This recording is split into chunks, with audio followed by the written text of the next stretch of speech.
Amém, gente? Eu tenho uma palavra da parte de Deus para abençoar a sua vida nessa noite. Só quem quer ouvir, diga graças a Deus. Mateus, capítulo 4. Evangelho de Jesus, segundo escreveu Mateus, capítulo de número 4, a partir do verso 12. Mateus, capítulo 4, a partir do versículo de número 12.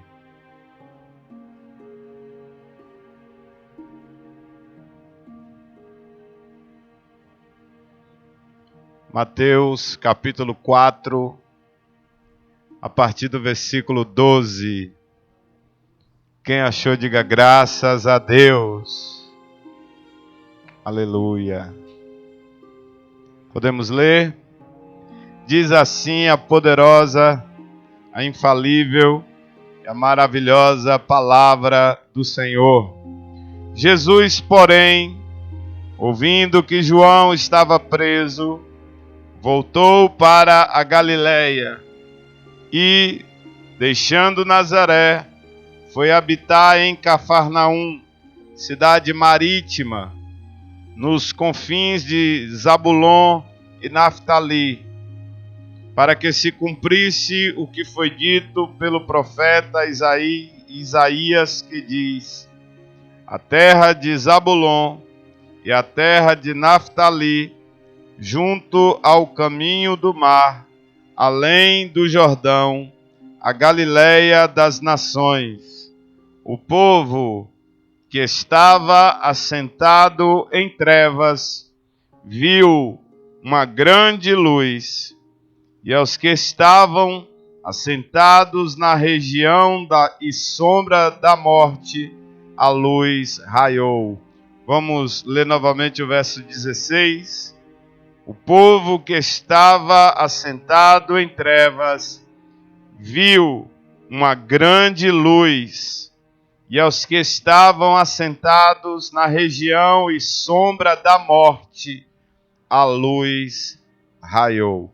Somente até aí vamos orar. Soberano Deus, eterno e maravilhoso Pai, Senhor da glória, Deus amado, Deus justo, fiel e verdadeiro.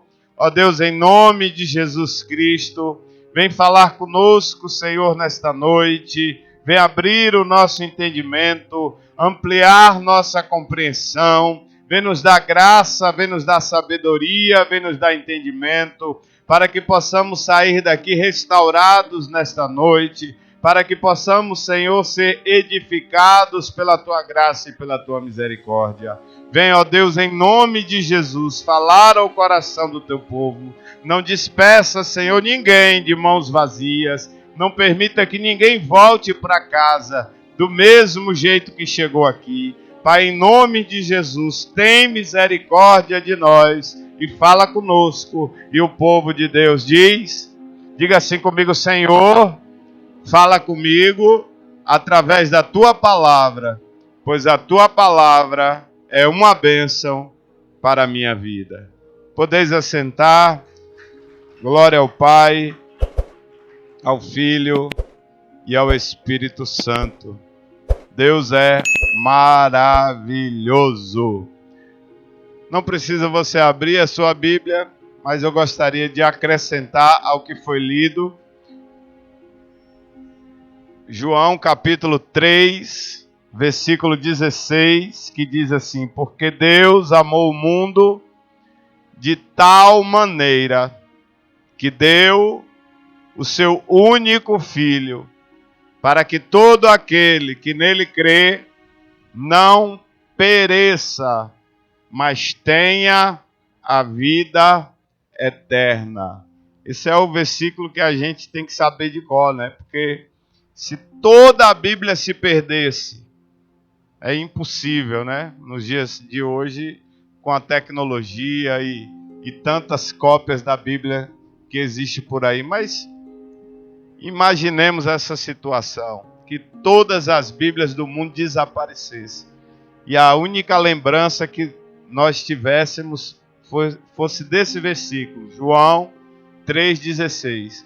Nada estaria perdido. porque a Bíblia se resume a isso, ao plano, ao projeto de Deus, que teve misericórdia de nós e enviou o seu Filho para nos libertar. Diga, Jesus veio para me libertar. Diga com graça, senão eu vou aí no teu lugar. Fala assim, Jesus veio para me libertar. Amém, gente? Mas libertar de quê? Se a gente não estava preso. Porque a Bíblia fala aqui que João estava preso. Jesus soube que João Batista estava preso, tinha sido encarcerado por Herodes. E então Jesus se afasta, vai para a região marítima. E naquela região era bem distante de onde João Batista estava preso.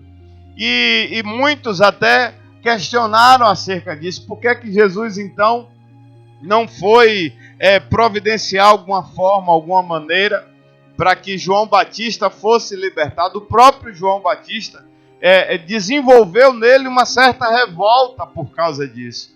Porque passado já algum tempo ele manda alguns de seus discípulos até onde Jesus estava e com a pergunta meio desaforada, sabe? O próprio João Batista, devido a esse tempo que ele passou na prisão e desenvolveu essa certa rebeldia, ele diz assim, és tu aquele que estávamos esperando ou devemos esperar por outro? O próprio João Batista, aquele que disse assim, ó, Cordeiro de Deus, que tira o pecado do mundo. O próprio João Batista que diz, depois de mim vem um que eu não sou digno de desatar as sandálias dos seus pés. E o mesmo João Batista, depois de um processo onde ele esteve encarcerado, desenvolveu nele esta revolta, ao ponto de fazer esta pergunta para Jesus. Para você ver como nós somos. Tem momentos da nossa vida que a gente está cheio de fé, que a nossa fé está trincando, que a gente é canela de fogo, a gente come brasa e arrota a labareda. Mas também tem época da nossa vida que só o sangue de Jesus para ter misericórdia de nós. Tem uma época que você está ali, ó, canela de fogo, varão de guerra, você está ali, ó, pelejando, mas vai ter uma época. O próprio João Batista passou por isso. E olha que não estamos falando de qualquer um. Estamos falando de João Batista. Depois que João Batista foi encarcerado, verso de número 12. Jesus, porém, ouvindo que João estava preso, voltou para a Galileia. Mas Jesus não veio nos libertar? Veio ou não veio, gente? Você não falou isso na instante aqui? Que Jesus veio nos libertar. Então por que ele não foi lá libertar João Batista? Vou responder para você. Porque o tempo de João Batista, a missão dele já havia se cumprido. E a missão de Jesus não era libertar encarcerados físicos. Você entendeu, igreja? Não era libertar cativos da prisão. Não era abrir portas de cadeias físicas. Mas nos libertar de uma prisão muito pior, que é uma prisão espiritual. Jesus veio para nos libertar da prisão espiritual, do qual nós vivíamos sem nem ao menos ter plena consciência disso. Nós vivíamos encarcerados espiritualmente, sem nem ao menos termos consciência da nossa situação espiritual. E da onde vem esta prisão? Lá no livro de Gênesis, quando Deus criou todas as coisas e criou o homem, e coloca o homem então no jardim do Éden, Deus diz para o homem, olha, de todos os frutos que estão no jardim, vocês estão liberados, vocês podem comer. Porém, do fruto que está no meio do jardim, não comerão dele, para que vocês não morram. Para que vocês não morram. Palavra de quem, igreja? A mesma palavra que disse: haja luz e houve luz. É a mesma palavra que diz: não comam do fruto para que vocês não morram. E nós conhecemos a história. Sabemos que o homem foi lá, desobedeceu, ele e a mulher, e os dois comeram do fruto proibido. Portanto, a palavra de Deus se cumpriu na vida deles. Mas, pastor, eu conheço essa passagem. Eu conheço essa passagem. Eles comeram do fruto e não morreram. Não morreram imediatamente, fisicamente não. É aquilo que eu estava falando aqui. Não se trata da cadeia física, e sim da cadeia espiritual. Não se trata da morte física, mas da morte espiritual. E por não ser a morte física de que a Bíblia está falando aqui, a natureza do homem foi marcada naquele momento, naquela palavra que Deus diz: não coma do fruto para que não morram. Espiritualmente, a partir daquele momento, o homem passa a ter medo da morte, a viver a expectação da morte. O homem passa os seus dias, depois daquele momento, depois da desobediência, passa a viver com medo da morte. Passa a ser uma realidade do homem que até então não existia.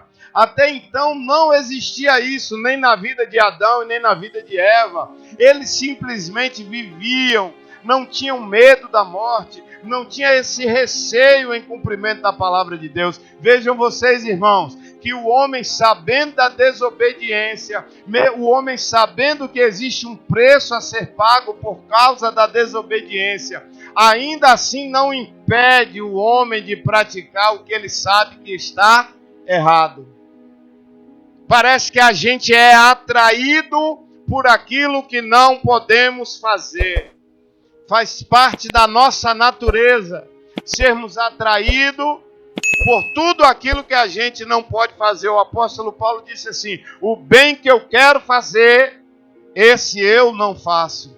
O mal que eu não quero fazer, eu acabo fazendo. Lá no livro de Jó disse assim: aquilo que eu temia me sobreveio. Aquilo que eu mais temia me sobreveio. É como se a gente atraísse aquilo que a gente não quer. É como se a gente atraísse aquilo que a gente teme.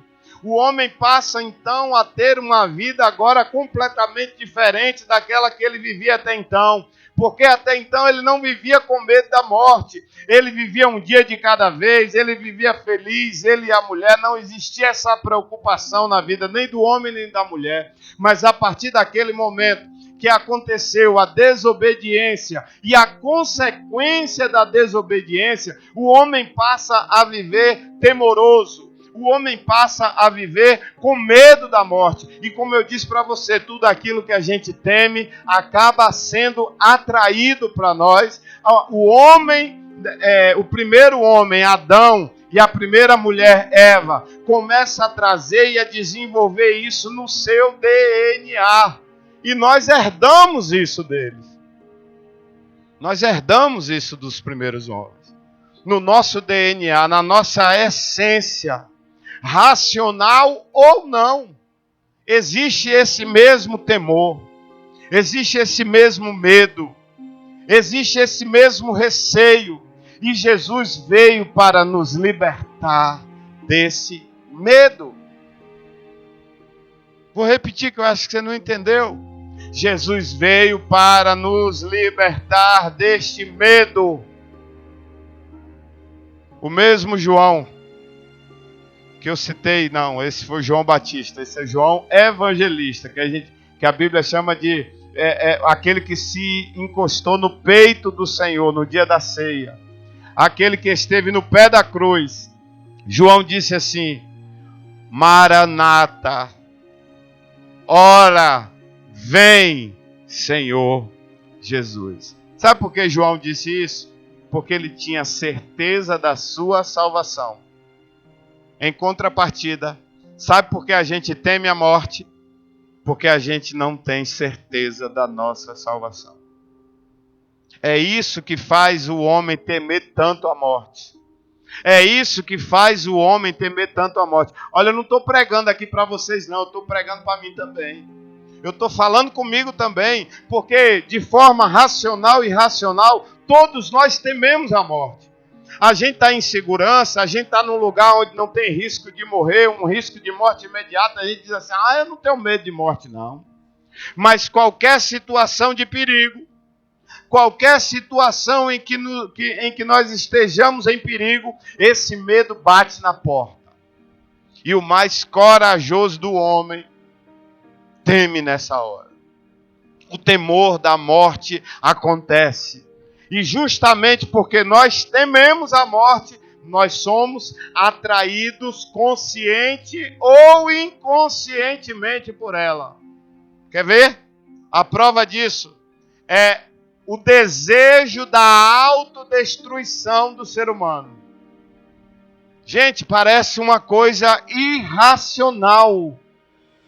Parece uma coisa que não tem a menor lógica, não faz o menor sentido. Tudo aquilo que faz mal, tudo aquilo que prejudica, tudo aquilo que destrói nossa saúde, parece que é o que mais as pessoas brigam por querer. Quem está entendendo, diga amém. Como o ser humano chega a esse ponto de ser autodestrutivo? Aí tem uma comida ali que você sabe que prejudica. Não pode comer sal. Quem aqui sabe que o sal em excesso faz mal, prejudica? Todo mundo sabe. Aí na hora de botar comida, não, está sem sal, aí tome sal na comida. Parece que a gente é atraído por isso. Esses dias eu estava me lembrando do que aconteceu comigo, já faz um tempo que eu contei essa experiência, eu vou contar ela novamente. Eu fui cortar o cabelo, e aí o rapaz estava cortando meu cabelo, parou o corte ali no meio do caminho e fez, pastor, tem um negócio bom para o senhor aqui. Aí pegou lá um produto natural, numa embalagem bonita. Aí disse, esse produto aqui é maravilhoso, pastor. Ele é bom para tudo, afina o sangue, é bom para pressão alta, é bom para diabetes. Se o senhor tiver gordo, quiser emagrecer, ele é bom.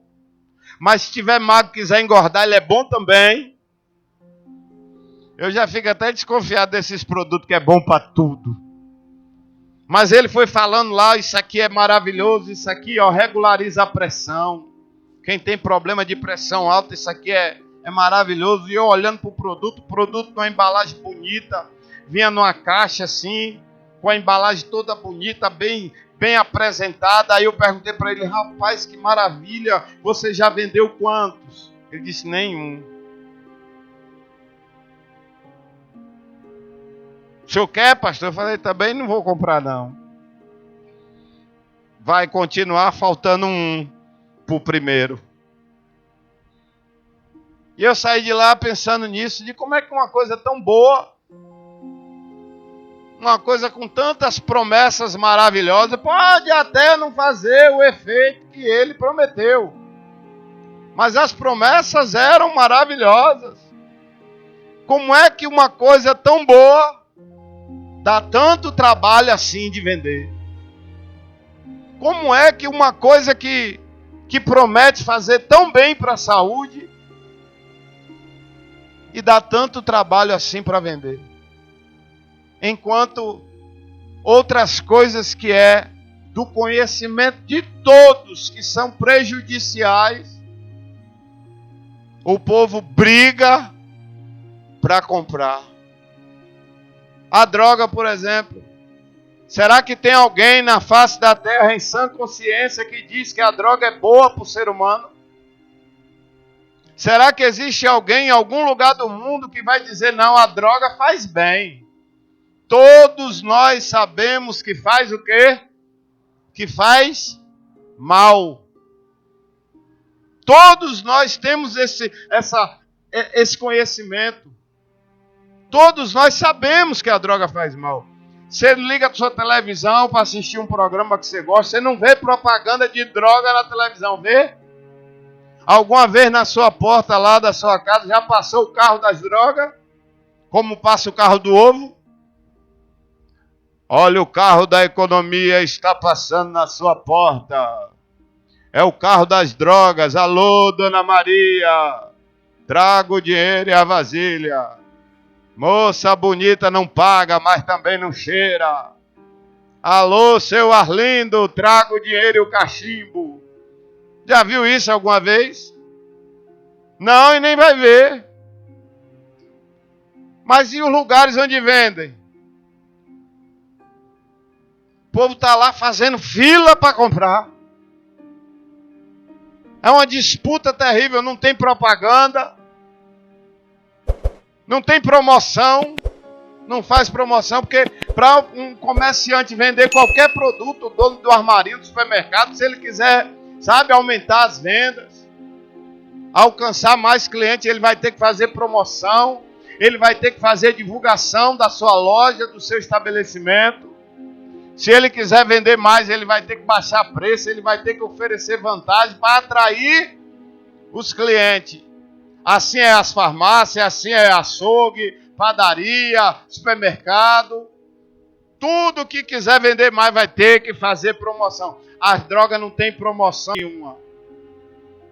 A promoção da droga é a mesma. Compre e morra. Porque todo mundo que vai comprar sabe que faz mal. Muda a geração, passa a geração antiga, entra a geração nova. E a droga, o problema da droga persiste. Continua sendo o mal da humanidade. Crianças, sabe, que cresceram em um ambiente familiar, estruturado, que não tem nenhum problema com droga dentro de casa, nem com os pais, nem com a mãe, não tem nenhum exemplo. Crescem e simplesmente se envolvem com a droga. Já parou para pensar? Que loucura isso, gente. Gente, era pela razão, tá? Eu estou aqui imaginando, eu sei. Mas eu quero aqui, é algo que está na minha cabeça, eu quero dividir com vocês. Não era para ninguém querer, nem de graça. Nem de graça. Nem de graça. Olha, sai por aí oferecendo veneno de rato. Quem quer comer veneno de rato? Não, eu não quero não. Agora, a droga é vendido. E tem fila para comprar. Pastor, como é que o senhor sabe? Cala a boca.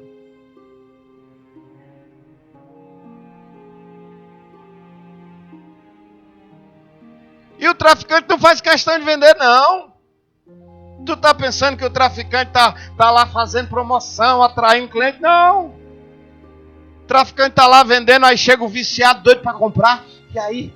Tem? Aí ele diz assim, não, acabou o movimento. Ah não, por favor, me venda aí, vá. Me venda. Ele é que insiste para comprar. O traficante, não, já acabou, não estou vendendo mais não. Não, faça isso não, por favor, me venda. Olha que loucura. Não era para ninguém querer, nem de graça. Que dirás pagando. E você vê que passa tempo, muda gerações. Só mudam os personagens. Pessoas milionárias por causa da droga. Não estou falando daquele traficantezinho que vende na rua, não. Esse vive na miséria. Estou falando daqueles mega traficantes que geralmente estão por trás daqueles que vendem. Outra coisa também que me chamou a atenção. Se você quiser colocar um comércio, você vai ter que ter uma atenção especial na apresentação do seu comércio. A sua loja vai ter que ser bonitinha, arrumadinha, porque se você fizer uma loja de qualquer jeito, não entra ninguém. Ah, eu quero botar uma loja de confecção. para fazer concorrência com a pastora Lande. Você tem que arrumar a loja, botar uma fachada bonita, tem que enfeitar a loja toda, tem que, sabe, botar até um ar-condicionado, botar as pessoas para atender, tem que estar bem vestida, pessoas bem educadas, arrumadas ali, ó, preparadas para atender o cliente. Porque se não for assim, não vende não.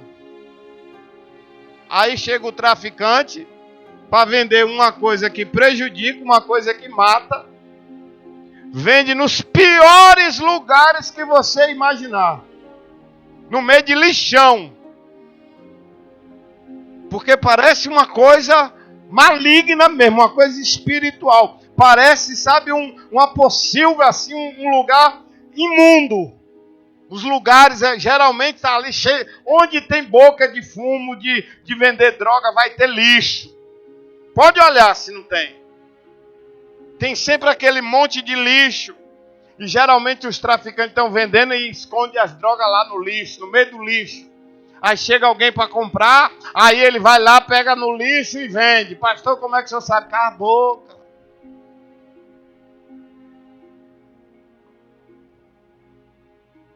Os lugares são os piores. Falta de higiene, aquela coisa terrível. Quem ganha dinheiro, os mega traficantes, tá lá na mansão. Mas esses nem vai lá.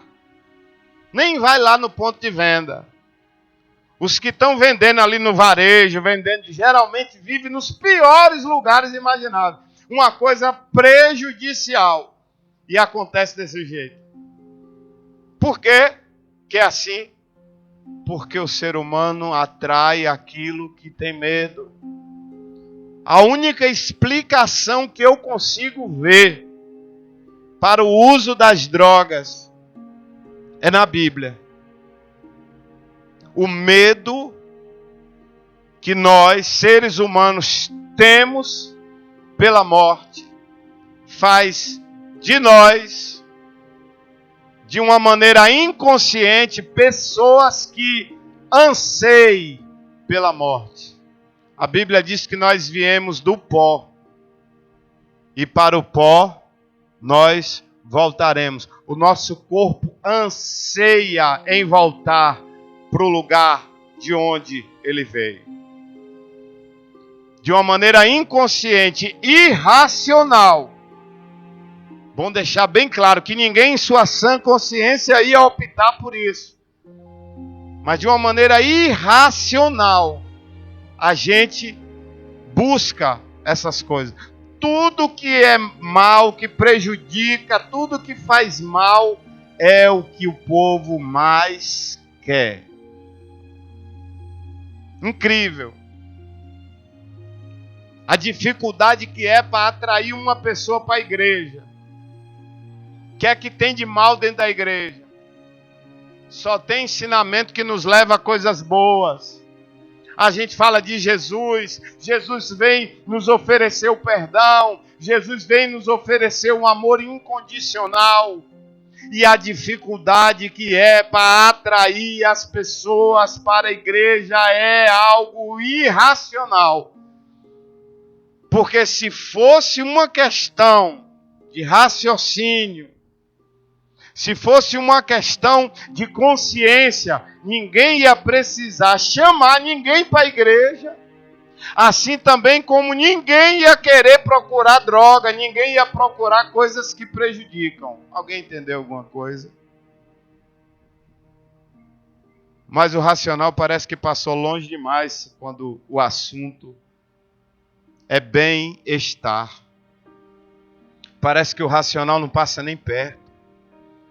Parece que tudo aquilo que prejudica, tudo aquilo que faz mal, é o que a humanidade mais deseja. Está acontecendo a guerra ali na Ucrânia, com a Rússia que invadiu. Gente, o que é que a guerra pode oferecer de bom? O que é que a guerra pode trazer de coisas boas? Nada, para ninguém. Aí um cara lá acorda e diz assim: eu vou invadir o país vizinho. Vou levar a guerra para o país aqui vizinho. tirando vidas inocentes lá e tirando vidas do próprio povo dele que é obrigado a ir, sem poder questionar o que levou ele a tomar essa decisão, e o ser humano simplesmente entra em conflitos, entra em guerra, sabendo que é algo ruim. Será que você está entendendo alguma coisa? Será que você está compreendendo como nós, seres humanos, somos atraídos por aquilo que a gente teme? Parece que a gente está buscando aquilo o tempo todo. Parece que a gente está, desejoso. Você vê que é algo tão normal, tão corriqueiro da nossa vida, quando as pessoas estão, deixa eu ver como é o termo que eu posso usar. Quando as pessoas estão se autodestruindo, que isso deixa de virar notícia. Você não vai ver uma reportagem na televisão falando de uma pessoa que está se alimentando com comida gordurosa. Não. Isso não é notícia. Isso é normal, é corriqueiro.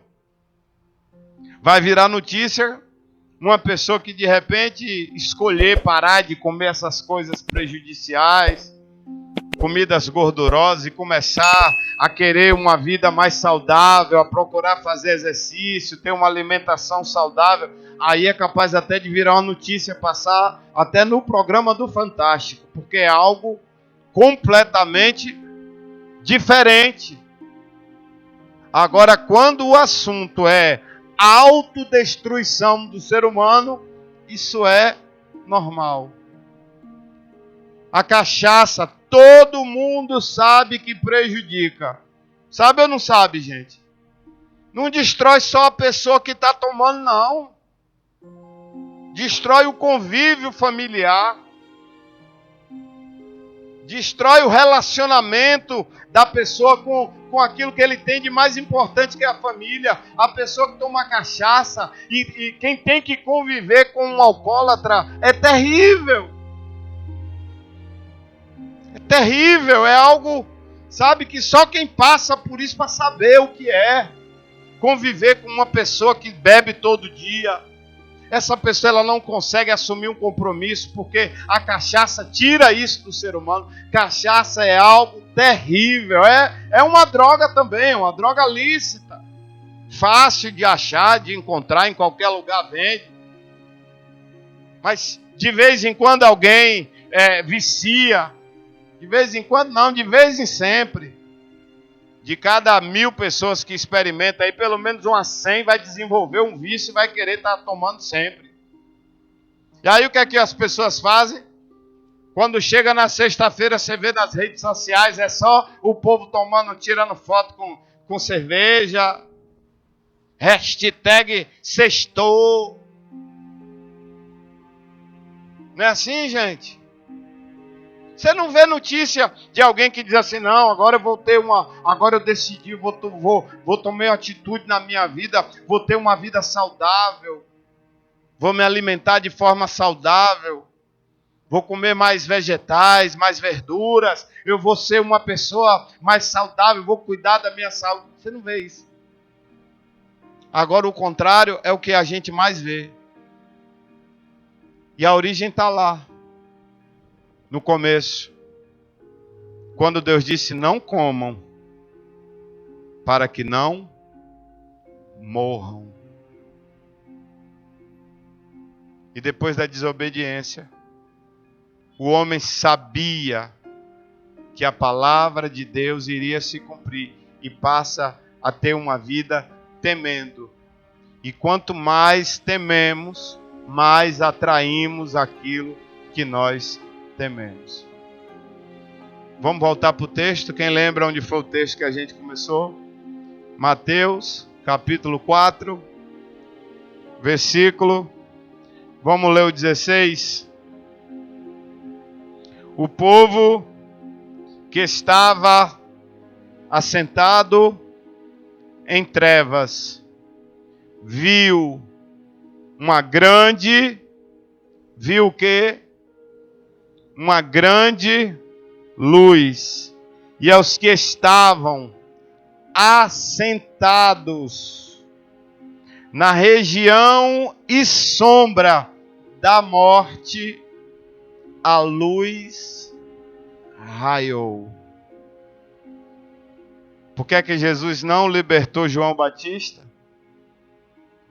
Porque não é a prisão física que ele veio libertar, e sim a prisão espiritual. Ele tem a chave de Davi, que abre e ninguém fecha, que fecha e ninguém abre. E quando ele veio, ele nos resgatou das trevas para a sua maravilhosa luz e tirou de nós essa expectação, esta expectativa, esse medo da morte, que para nós é altamente prejudicial, porque, volto a repetir, o medo que nós temos inconscientemente da morte acaba nos atraindo para a própria morte. O medo que nós temos da morte acaba nos levando ao uso das drogas, ao uso de coisas que prejudicam, ao uso das coisas que fazem mal. Jesus veio e quebrou esta cadeia, nos libertou. Se o Filho vos libertar, verdadeiramente sereis livre. E quando Jesus veio e nos dá o seu perdão, este medo da morte precisa sair da minha vida e da tua vida.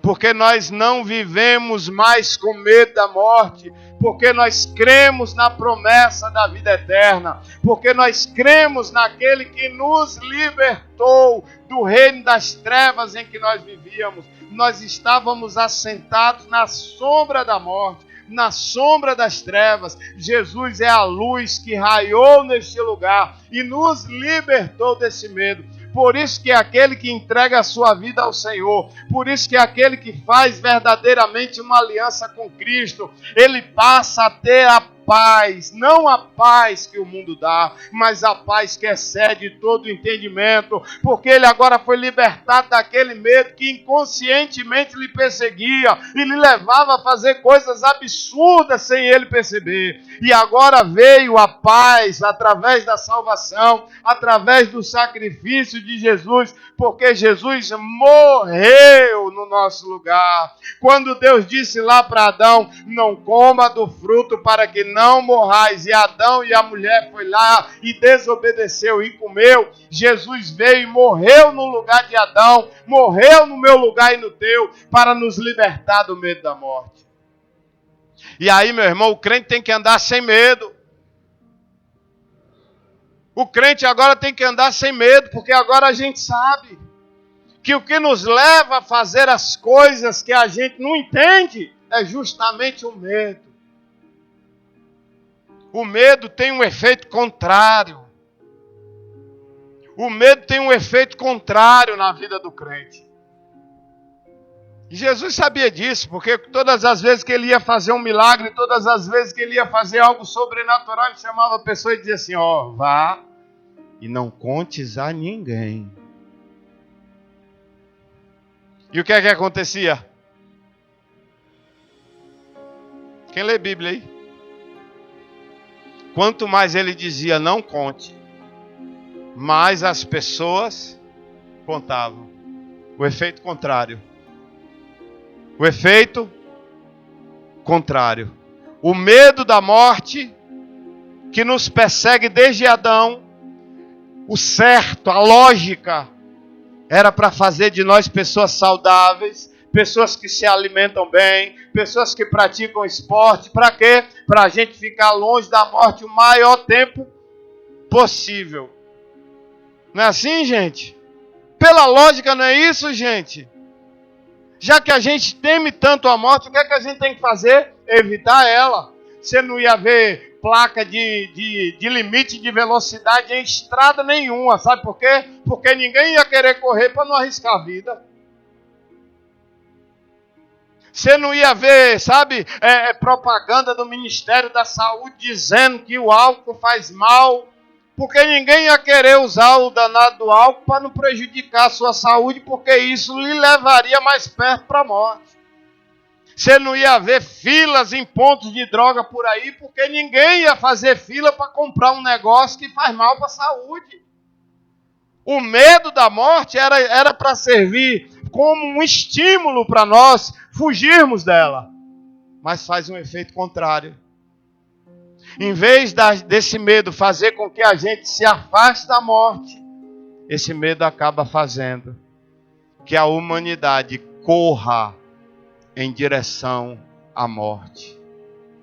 O medo da morte literalmente nos mata. Quando eu falo eu estou falando de uma forma generalizada, seres humanos. O medo da morte nos leva a guerras. O medo da morte nos leva a consumo de drogas. O medo da morte nos leva a correr em alta velocidade pelas estradas. O medo da morte nos leva a colocar a nossa vida em risco. É loucura isso, não faz o menor sentido, é verdade. Mas é a realidade. Todo ser humano tem medo da morte, tem ou não tem? Mas vivemos como se tivéssemos medo da morte? Vivemos como se fôssemos eternos. Vivemos nos arriscando de dia e de noite. Nós, seres humanos. Vivemos nos arriscando o tempo inteiro. E todos nós temos medo. Jesus veio nos libertar desse medo. E esta é a promessa que Ele nos fez. A vida eterna. Quantos aqui creem na promessa do Senhor? E é para crer mesmo. E é para viver por essa promessa. A Bíblia diz: o justo viverá da fé. Fé em quê? Na palavra de Deus. O que vai fazer com que a gente tenha uma vida saudável, com que a gente viva mais, é exatamente perder o medo da morte. E só se perde o medo da morte entregando a sua vida nas mãos do Senhor. Quem entendeu alguma coisa, diga amém.